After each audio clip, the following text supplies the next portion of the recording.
Dhaka premier লিগের match খেলতে নেমে ম্যাসিভ কার্ডিয়াক অ্যারেস্টে আক্রান্ত হয়ে হাসপাতালে ভর্তি জাতীয় দলের সাবেক অধিনায়ক তামিম ইকবাল। দেশের ইতিহাসের সেরা ওপেনারের আকস্মিক অসুস্থতায় উদ্বেগ প্রকাশ করেছেন অন্তর্বর্তী সরকারের প্রধান উপদেষ্টা ডক্টর মোহাম্মদ ইউনূস।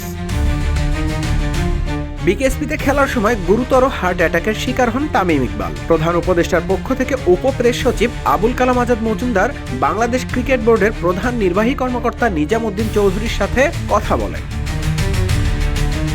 নিজামুদ্দিন জানান, হৃদরোগে আক্রান্ত হওয়ার পর তামিমকে দ্রুত নিকটস্থ হাসপাতালে নেওয়া হয় এবং তার স্বাস্থ্য পরিস্থিতি জানতে সাথে সাথে একটি এনজিওগ্রাম করা হয়।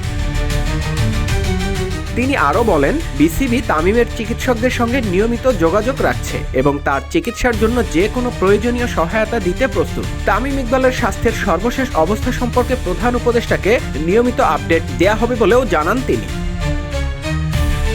এদিকে তামিমের সুস্থতা কামনা করেছেন ক্রীড়া উপদেষ্টা আসিফ মাহমুদ সজীব ভুঁইয়া। সামাজিক যোগাযোগ মাধ্যমে এক পোস্ট দিয়ে তামিমের সুস্থতা কামনা করেন ক্রীড়া উপদেষ্টা। ফেসবুকে আসিফ মাহমুদ লেখেন, তামিম ইকবালের সুস্থতা কামনা করছি। বাংলাদেশ ক্রিকেট বোর্ডের চিকিৎসা বিভাগের প্রধান জানিয়েছেন, তামিমের দুবার হার্ট অ্যাটাক হয়েছিল, এখন পরিস্থিতি উন্নতির দিকে।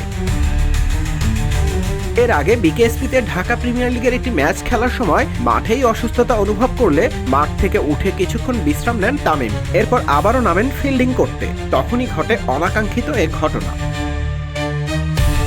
নিউজ ডেস্ক, রূপালী বাংলাদেশ।